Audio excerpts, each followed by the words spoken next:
Hey, everyone. Welcome back. It's the final day before the Super Bowl, and we're almost there.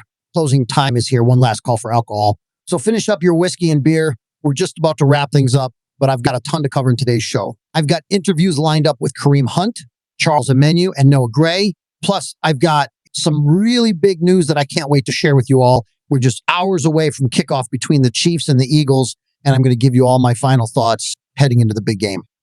But before we dive into all of that, I just want to remind you that we're going live for Super Bowl 59 right here on the KCDC Chiefs Report. I'll be here. Big Teachy will be here, and our coverage is going to be huge. Strikes this Sunday at 3 c.m. Central Time with a 2-hour extended pregame show. That's right. Our longest pregame show ever in the history of the KC Chiefs Report. You definitely don't want to miss it. And we'll be live during the game as well, bringing you all the action as the Chiefs go for another Super Bowl win. So, do me a favor. Can I get 50 new subscribers off this video? Hit that subscribe button right now for free, and we'll see you on Sunday for the watch party. The Chiefs are on the hunt, and I'm excited to have you all with us for the ride. But before we get into the details, hit the subscribe button, like this video, and leave your thoughts in the comments. Thank you for your support. Speaking of the Chiefs, I got some exciting news for you. Yesterday, I had the chance to sit down with Kareem Hunt, and let me tell you, it was such a good conversation. If you know the story of Kareem, you know it's been a journey. He's been through some tough times, but now he's back in Kansas City, and he's getting a chance to redeem himself. For years, the Chiefs have been on a dynasty run, but Kareem wasn't part of that. Now, after everything he's been through, he finally gets the chance to finish what he started. One of the things that stood out to me in our conversation was how well Kareem Hunt and Isaiah Pacheco are meshing together in the backfield. These two guys are unselfish. They don't care who gets the most touches. They just want to do what's best for the team. And that's been such a key part of this Chiefs offense, watching Kareem come back into the fold. He's really stepped up and become a team player. He's done everything right, and it's been awesome to see.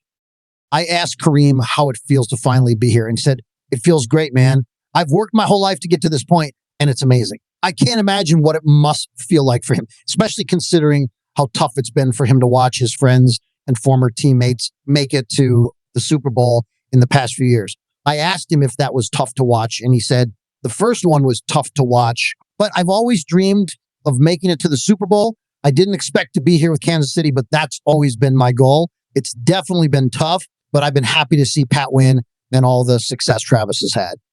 And when I asked him about returning to Kansas City after getting the call when Pacheco went down, he said, "It's been real, man. It's been amazing.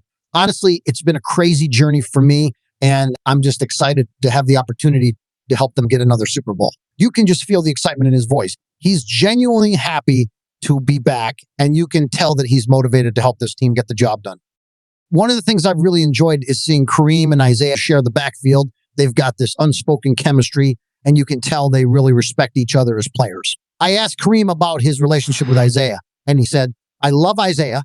He's a heck of a player, and I'm excited to see what he does this week too. I love watching him play. The two of them seem to be on the same page, and it's clear they're both locked in on helping the Chiefs win." So I asked Kareem about his confidence level in the run game heading into the Super Bowl. And he said, "We're always confident. We've got to find a way to run the ball against a tough defense. That's all we need to do, make the most of the opportunities we get." That confidence is exactly what you want to hear going into a game like this. As long as the Chiefs can find a way to get the run game going, I think they'll be in great shape. Whether it's Pacheco or Kareem, whoever's got the hot hand, that's who you roll with. And as long as they're getting positive yards and moving the ball, the Chiefs will be tough to stop. But enough about the run game. Let's talk about the big game itself. I want to hear from you also. Who do you think is going to win?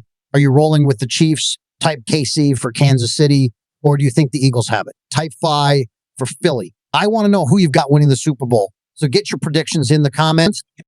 Now let's talk defense. The Chiefs are putting a big emphasis this week on going after Jalen Hurts and frustrating him in the pocket. I had the chance to sit down with Charles Omenihu, and let me tell you, this guy's been a game changer for the Chiefs. Since he returned from injury, the pass rush has really taken off. And it's clear that Charles has had a big impact. It's not just about the stats. It's about how his presence opens up opportunities for the other guys. When Charles is on the field, the defense just looks different. And, he's chomping at the bit to get after Jalen Hurts in the Super Bowl.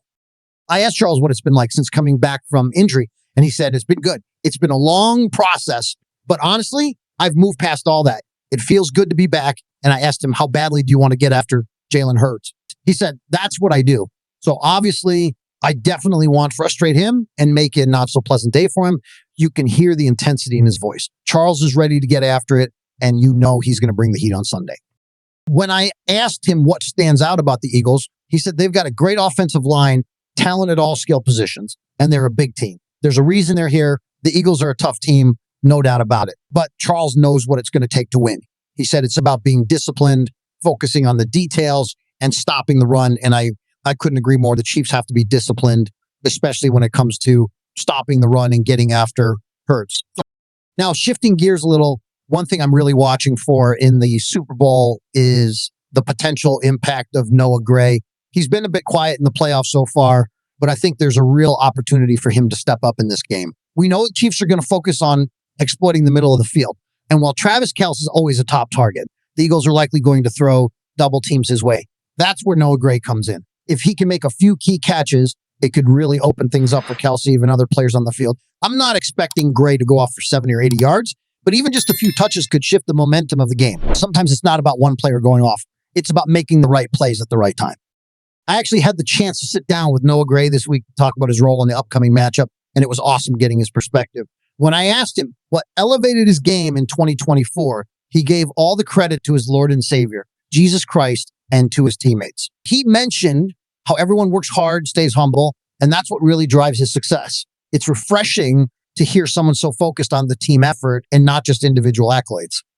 When I asked him what it's like working with two of the best in the game, Travis Kelce and Patrick Mahomes, Noah said it's a blessing. He talked about how being around greatness every day, learning from them and feeling their energy on the field gives him the confidence to perform at a high level. It's clear that Noah looks up to both of them. And I think that speaks volumes about his mindset and his dedication to improving every day. I also asked him what stands out to him about the Eagles, and he said it's their great team, strong defense, and excellent coaching. He's excited about the challenge of facing them. When I asked about his top assignment for the game, he kept it simple. He said they're going to stick together, work hard, and execute the game plan. He emphasized that his focus is on the team's success, and as long as they win, that's what matters most to him. I think one of the most interesting things Noah said was when I asked him what he envisions as his moment in the game, his response was telling. He said it doesn't matter to him what the moment is, as long as the team wins. He's all about contributing to the team's success, whether that means making a big play or just doing his part to help out. And honestly, I think that's the kind of mindset that could really help the Chiefs in the Super Bowl.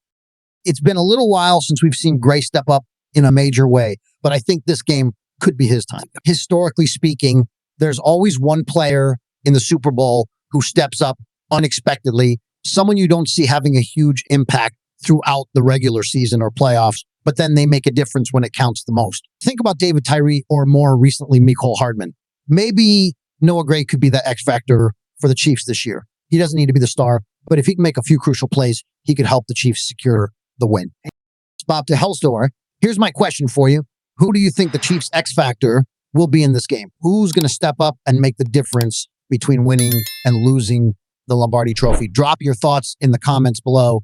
I'd love to hear who you're thinking could be that game changer. Thanks for watching. See you in the next video.